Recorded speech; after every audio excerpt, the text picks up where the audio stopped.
Computer professional Bashir Ahmad 23 जून को अपने घर लौट आए, वो भी 11 साल बाद। आप सोच रहे होंगे कि 11 साल बाद घर लौटे तो कहाँ थे ये थे जेल के अंदर। इन पर आतंकवादी गतिविधियों को लेकर गुजरात पुलिस ने यूएपीए कानून लगा दिया था, जिसके बाद इनको 11 साल जेल में गुजारने पड़े। वो गुजरात के कैंसर कैंप में हिस्सा लेने गए थे। आपको बता दें कि बशीर अहमद एक एनजीओ चलाते हैं। बस इसी बात की उनको सज़ा मिली है। वो कहते हैं ना कि जिसके साथ ऊपर वाला होता है उसका कोई कुछ नहीं बिगाड़ सकता। गुजरात पुलिस ने भी बहुत कोशिश की कि उन पर यूएपीए के तहत जो केस बनाया है वो साबित करे, लेकिन कोर्ट में पुलिस इस बात को साबित नहीं कर पाई और कोर्ट ने 19 जून को बशीर अहमद को रिहा कर दिया। अब सोचिए, 11 साल जेल में बिताने के बाद, वो भी बिना किसी कसूर के, बिना किसी गवाह के, बिना किसी जुर्म के 11 साल बशीर अहमद ने जेल में गुजार दिए। मगर क्या अब सवाल बनता है कि ये 11 साल गुजरात पुलिस उनको वापस कर पाएगी? क्या गुजरात सरकार उनको ये 11 साल वापस दे पाएगी? सोचिए कि कितना ख़तरनाक कानून है ये, जो किसी भी बेगुनाह पर लगा दिया जाए तो उसको साबित करने में 11-11 साल लग जाते हैं। यूएपीए कानून खासकर बीजेपी ने इतना ज़्यादा गलत तरीके से इस्तेमाल किया है कि आए दिन किसी न किसी मुस्लिम पर ये केस यूएपीए का बनाकर उनको जेल में ठूस रही है। ये साफ पता चलता है कि सोच और करनी और कथनी में कितना फ़र्क है बीजेपी की। आपको बताते हैं कि हुआ क्या था। 21 मार्च 2010 को गुजरात की एटीएस ने बशीर अहमद को एक हॉस्टल से गिरफ्तार किया। उन पर आरोप लगाया कि 2002 के दंगों के चलते नाराज मुस्लिमों को वो हिजबुल मुजाहिदीन में भर्ती कराने की तैयारी कर रहे थे। गुजरात के टेरर नेटवर्क खड़ा करने के लिए रेकी करने आए थे। पुलिस का दावा था कि बशीर हिजबुल के प्रमुख सैयद सलाउद्दीन और अहमद शेरा के साथ फ़ोन और ईमेल के जरिए संपर्क थे। बाबा पर गैरकानूनी गतिविधियां अधिनियम यूएपीए के तहत मामला दर्ज किया गया। कोर्ट में 11 साल ये मामला चला और आखिरी में जीत सच की हुई और गुजरात पुलिस झूठी साबित हुई, सच्चाई की जीत हुई और सामने आया गुजरात सरकार और गुजरात पुलिस का वो चेहरा जो किसी को भी हैरान कर देगा।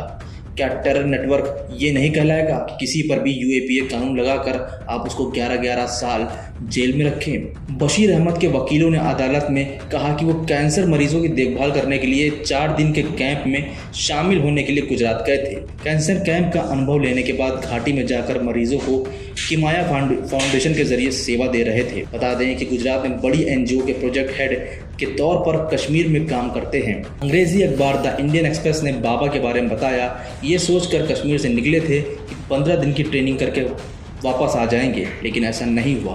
उन्हें कभी सोचा भी नहीं था कि उन पर यूएपीए कानून लग जाएगा और उनके 11 साल ज़िंदगी के गुजरात पुलिस और गुजरात सरकार बर्बाद कर देगी। 87 पन्नों के फैसले में आनंद जिले के चौथे अतिरिक्त सत्र न्यायाधीश SA नकुम ने कहा, यह आरोप है कि आरोपी गुजरात में रुका और आनंद में 13 मार्च को मिला, साबित ही नहीं हुआ। उसे गुजरात के आतंकी नेटवर्क स्थित करने के लिए आर्थिक मदद मिली, ये भी साबित नहीं हुआ।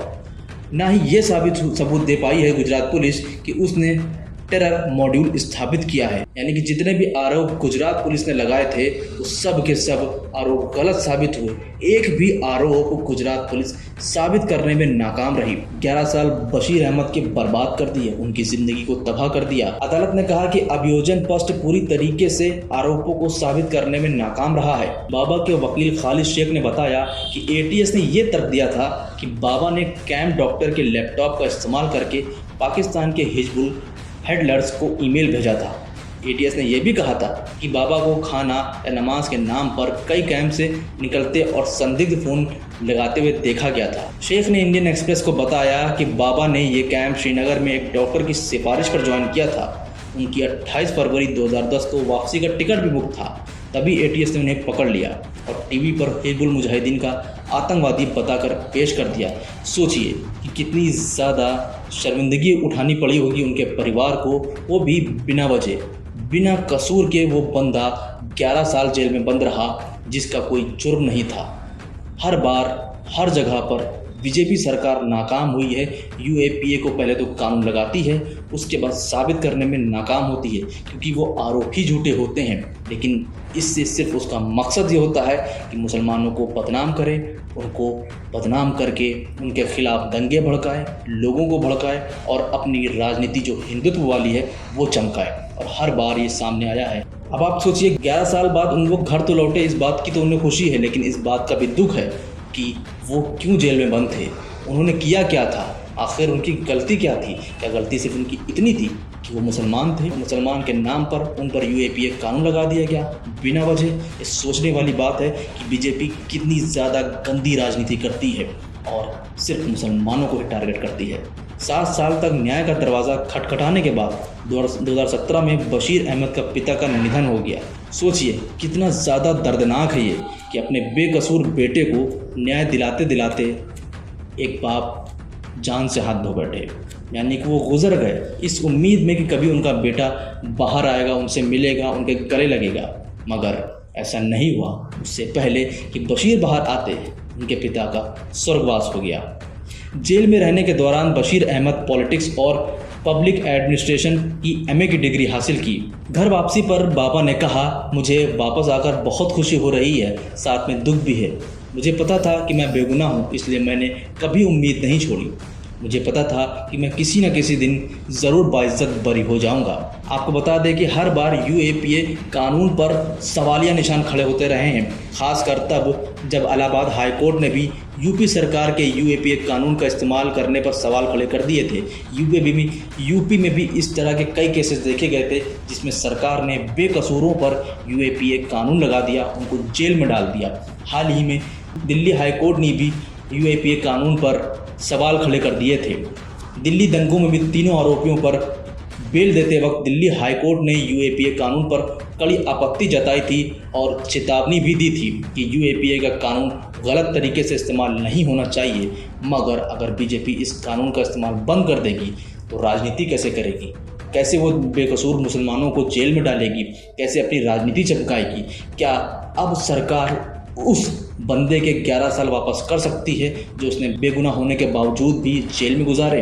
क्या सरकार इस बात के लिए माफ़ी मांगेगी? क्या गुजरात पुलिस इस बात के लिए माफ़ी मांगेगी? क्या गुजरात के मुख्यमंत्री आगे आकर माफ़ी मांगेंगे? और ये कानून तब लगा था जब गुजरात के मुख्यमंत्री नरेंद्र मोदी थे। क्या नरेंद्र मोदी अब प्रधानमंत्री हैं तो क्या माफ़ी मांगेंगे?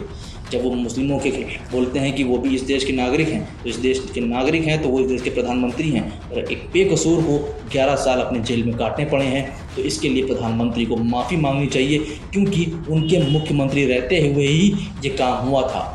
अपने एजेंडे को चमकाने के लिए बीजेपी और बीजेपी के नेता मुसलमानों के खिलाफ हिंदू को भड़काते हैं ताकि अपने वोट बैंक को कहीं से कम ना होने दें। यही है बीजेपी की असलियत।